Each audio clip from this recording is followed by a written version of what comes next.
Quais são as 5 opções farmacológicas de tratamento para a acatisia, esse efeito adverso tão comum e tão importante, incapacitante, de risco, muitas vezes, para o seu paciente em uso de antipsicótico, às vezes até de um antidepressivo? Nessa aula, eu vou fazer uma síntese aqui de uma revisão sistemática, que saiu em 2024, do JAMA, apontando quais seriam os melhores antídotos para a acatisia, quais as indicações, os cuidados, tudo bem mastigado, porque eu sei que esse é um grande calcanhar, uma grande pedra no calcanhar de quem prescreve psicotrópicos. Seja muito bem-vindo, eu sou Rafael Gomes, médico psiquiatra. Nesse canal eu falo de psiquiatria, psicofarmacologia para médicos que querem viver de saúde mental, psiquiatras, pós-graduandos, clínicos gerais que olham para a saúde mental do seu paciente.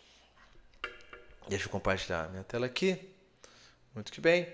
Então, fiz essa tabelinha aqui para a gente aprofundar essa conversa. E a situação comum é a seguinte: você prescreve um antipsicótico, inicia, ou você aumenta a dose e o seu paciente começa a reclamar do quê? Doutor, eu estou inquieto, estou agitado. E aí você vai suspeitar de uma acatisia. Um erro muito comum nessa fase é você achar que o paciente não, ele está pior do quadro primário, né? Do quadro psicótico, ou da bipolaridade, da mania, né? O motivo pelo qual você prescreveu o antipsicótico. Aí você faz o quê? Você vai lá e aumenta a dose. Isso é muito comum com a haloperidol em pronto-socorro. O sujeito tem uma esquizofrenia, começa a usar haloperidol, tem uma acatisia, fica inquieto, agitado. Busca o pronto-socorro. Aí, a informação que tem, olha, um paciente com diagnóstico fechado de esquizofrenia. Começou antipsicótico há pouco tempo, está agitado. A dose ainda está baixa, vou aumentar a dose e aí você joga gasolina no fogo. Então é importante saber reconhecer. Como reconhecer, escalas, a gente pode falar num outro tema, mas aqui você tem um paciente diagnosticou acatisia, muito bem feito. O que você vai fazer? Então a gente tem alguns passos. Existem antídotos que você pode adicionar e existem coisas que você pode fazer antes mesmo de adicionar a medicação. Então vamos por partes aqui. Primeiro ponto, reduzir a dose da medicação, interromper a polifarmácia ou trocar o antipsicótico. Algumas medicações a gente sabe que tem uma chance maior de causar acatisia. Por exemplo, o aripiprazol, a lorazidona. Então tem que orientar o paciente o que é acatisia, sinais de alerta para entrar em contato. A gente titula uma dose mais lentamente, começa com uma dose menor. Às vezes tem pacientes que começam o aripiprazol em gotas, começa com uma, com 2 gotas, se o paciente for mais sensível. A lorazidona começa com dose mais baixa também, né? De 20, 40 miligramas, né? Vai mais devagar, rever dali a uma semana o paciente, vai devagar. Então, muitas vezes, quando o paciente tem acatisia com um aumento de dose, você pode dar um passo atrás e voltar a dose, né? Isso tende a melhorar. Isso mais a médio prazo. O problema é que a acatisia é muito angustiante, algo que a gente tem que resolver nas próximas horas, né?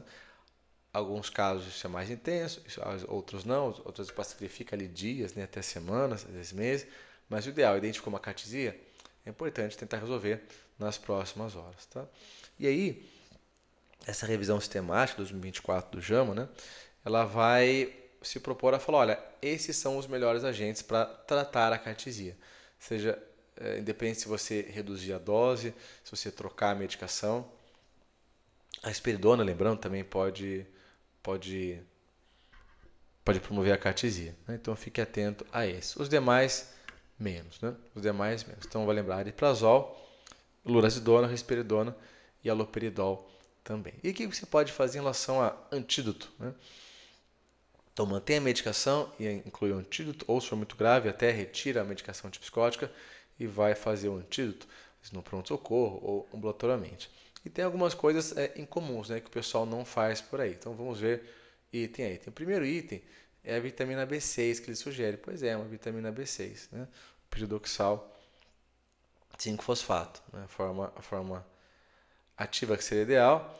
Aqui ele vai falar na vitamina B6, não a forma ativa, né? Mas a forma sem o piridoxal, que aí é uma dose mais alta. Dose recomendada, 600 a 1.200 miligramas. E o trabalho, ele pontua o B6 como primeira opção, de maneira geral, né? A gente não vê isso na prática clínica. Eu também não prescrevo B6 comumente, não é a minha primeira opção, vou falar o porquê aqui, tá? Escolha padrão, porque ele vai sempre tentar equilibrar a eficácia, eficiência, a tolerabilidade. O AB6, de maneira geral, não tem efeito adverso, é muito tranquilo, é barato, é acessível, né? Então acaba sendo uma primeira escolha. No Brasil, assim, quase ninguém prescreve. Por quê? Acredito eu que pela questão de prática, né? Não se prescreve em psiquiatria comumente suplementos de maneira geral. Existe todo um movimento, né? Tem muita evidência de vários suplementos de saúde mental, mas não está nas formações habituais. Na minha residência médica, nunca escutei falar disso. Já faz alguns anos, né, que eu acabei minha residência, mas nós psiquiatras aprendemos a prescrever psicotrópicos, né? Outras intervenções acabam ficando de fora e aí vai do médico se atualizar, se aprofundar. Mas tem evidência, né? E é algo que você pode considerar e colocar no seu arsenal terapêutico. Acontece saúde mental é que muitas vezes, apesar de uma medicação ser mais delicada, ter mais efeito adverso, ser mais perigosa, mas como a gente tem prática, a gente fica mais confiante do que até prescrever um remédio que é mais tranquilo, um suplemento, mas simplesmente por não ter prática, ele acaba não sendo considerado. Então, é uma coisa que acredito que por falta de prática, simplesmente que não é considerado no tratamento de, de acartisia, né? De acartisia. Então, mas sim, então se você atender o paciente com cartesia, chegar com a prescrição de vitamina B6, não está errado não. Não está errado não. A outra opção é a mirtazapina. Essa já mais comum, né? A mirtazapina, que é um antidepressivo, tem ação serotoninérgica de uma maneira diferente do SRS, né? Muito boa. Ela promove sono, aumenta o apetite, melhora a náusea, é o único antidepressivo que melhora a náusea. Dose recomendada, 15 mg à noite. E aí vem a indicação em função do tipo, do perfil do paciente. A gente vai considerar a mirtazapina para cartesia se o paciente tiver depressão ou insônia associada, né? Aqui a gente está falando de prescrição individualizada, né? Não é tudo para todo mundo, não é receita de bolo. Se o paciente tiver sintomas extrapiramidais, parkinsonismo, uma bradicinesia, uma crise oculógena, uma distonia, aí o biperideno vai ser a primeira opção, tá? E aqui, que eu sei que você já escutou falar isso provavelmente. Sintoma extrapiramidal é biperideno, vai oferecer um agente anticolinérgico. E para todos esses efeitos extrapiramidais mais motores, é biperideno mesmo, né? Isso é bem arroz com feijão para quem trabalha com saúde mental. Via oral ou até injetável, né? Já faz ali no pronto-socorro. Agora, o biperideno, ele não é o tratamento padrão, ouro, para a acartisia. Não melhora tanto. Ele vai melhorar mais os sintomas motores. Então, apesar de estar verdinho aqui, né, e da revisão sistemática apontar como uma boa opção, uma das três principais, não tem uma eficácia tão grande. Tá? Tem eficácia boa para o parkinsonismo. E aqui eu acho que o artigo pecou, porque ele acaba misturando isso, né? Porque se você tem um paciente com acartisia, você não tem parkinsonismo, você prescreve perideno, ele não melhora. Não tem essa eficácia toda. Eu sei que muita gente por aí confunde, né? Então, o biperideno, apesar de estar verdinho aqui, eu estou trazendo no formato que o trabalho colocou, só se tiver parkinsonismo, que é a minoria das vezes. Não é a regra. A regra é ter acartisia pura, sem parkinsonismo, né? E temos também o propranolol, que é um beta-bloqueador de ação central, pode parecer algo ilógico, né? Vai usar entre 30 e 120 mg dia. Normalmente, uma dose de 40, a gente já vê resposta, 20 mg, né? 2 tomadas no dia. E ficou como alternativa atrás das três, por quê? Por conta de efeito adverso. Bradicardia e hipotensão. Não pela falta de eficácia, né? Curioso, né? E a medicação que eu na minha prática mais prescrevo, mais vejo resposta. Dificilmente o paciente não responde com propranolol. Aí vai do cuidado, porque se você começa com uma dose hipotensora, é risco grande do paciente ter uma síncope, bradicardizar. Mas se você titula direitinho, acompanha o paciente, costuma responder rápido, resposta em horas, e o paciente vai usar ali por alguns dias, né? E dá para suspender depois. A não ser que você mantenha o antipsicótico que promoveu a cartisia. Então, tem alguns casos, algumas situações que a gente mantém. Então, lembra um paciente com esquizofrenia, respondeu muito bem a aliprazol, não podia ganhar peso de jeito nenhum, e ela gostava da medicação, teve uma cartisia discreta ali com 15 miligramas de aliprazol, a gente reduziu para 10, entrou com propranolol, ela ficou bem e está estável, né? E acabou mantendo. E um adendo em relação ao propranolol diz respeito à interação medicamentosa. Então, agentes que possam inibir o metabolismo do propranolol são perigosos, por exemplo, a fluoxetina. A fluoxetina inibe o metabolismo do propranolol. Então, há um acúmulo do propranolol, um aumento do efeito terapêutico. E se o efeito do propranolol aumenta, o que pode acontecer? Bradicardia e hipotensão. Né? Então, tem pacientes que fazem síncope, que vão parar no pronto-socorro com uma frequência cardíaca reduzida, porque não checaram a interação medicamentosa.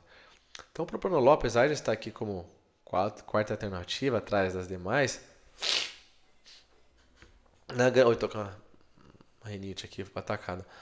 É uma boa opção, é barata, tem disponível no SUS, né? Os médicos todos sabem manejar esse beta-bloqueador de ação central. Então, na minha prática, costuma ser a primeira opção, na verdade, tá? A primeira opção. E temos também os benzodiazepínicos, né, que eu sei que muitos prescrevem. E qual que é a jogada do benzodiazepínico no caso da acatesia? O benzo, o lorazepam, o clonazepam, o prazolam, ele tem ação a curto prazo. Ele vai aliviar a sensação subjetiva da inquietação, mas ele não tem ação no mecanismo central da acatesia. Ele vai aliviar a ansiedade, o paciente com acatesia, ele fica inquieto, ele fica incomodado, dá uma acalmada, mas não resolve o quadro. Então, o próprio artigo vai falar, ele serve como uma ponte. Você pode prescrever o benzo, mas tem que acrescentar alguma outra coisa. Né? Normalmente o benzo ali naquele dia, no dia seguinte, e depois suspende. Não trata a acatesia. Né? Não trata a acatesia. Então, dessa forma, você fica atualizado em relação às opções e às indicações do tratamento de primeira linha para acatesia, induzida por antipsicótico ou até antidepressivos, que também pode acontecer. É mais raro, mas acontece. Então, o que você vai lembrar? Depende, primeiro, né? Vai ficar atento. Quais medicações antipsicóticas podem causar acatesia mais comumente? Ariprazol, haloperidol e risperidona. Identificou a acatesia? Tentar resolver o mais rápido possível. De maneira geral, a gente vai reduzir a dose, trocar a medicação. Às vezes não é possível, né? Em casos mais leves, dá para tentar entrar contido. E quais são as opções de medicação? Vitamina B6 é uma opção razoável, né? Para pacientes, em geral, muito tolerados. Então, para aquele paciente que não tolera medicação nenhuma. Hoje em dia, a gente tem o perfil também de pacientes que preferem suplementos, né? Querem evitar a medicação, também é uma opção. Mirtazapina, se o paciente tiver insônia e depressão. Se não tiver insônia ou depressão, a gente vai evitar. E mirtazapina, esqueci de falar, a gente pode usar para casos refratários também.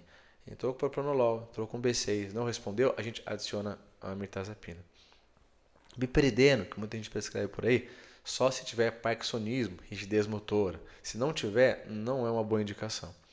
Propranolol, apesar do artigo falar que é quarta alternativa, né, eu uso muito, responde bem, mas tem que tomar muito cuidado, tá, por conta de efeito adverso. E por isso que o artigo coloca como quarta opção, não porque não funciona, mas porque tem efeito adverso, bradicardia e hipotensão.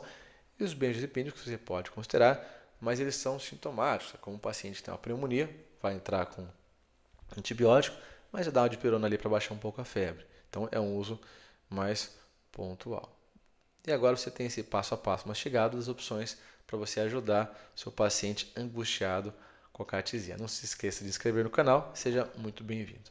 E você já usou alguma dessas? Me conta aqui a tua experiência com a acatesia, com alguma dessas medicações aqui. Um grande abraço e até a próxima.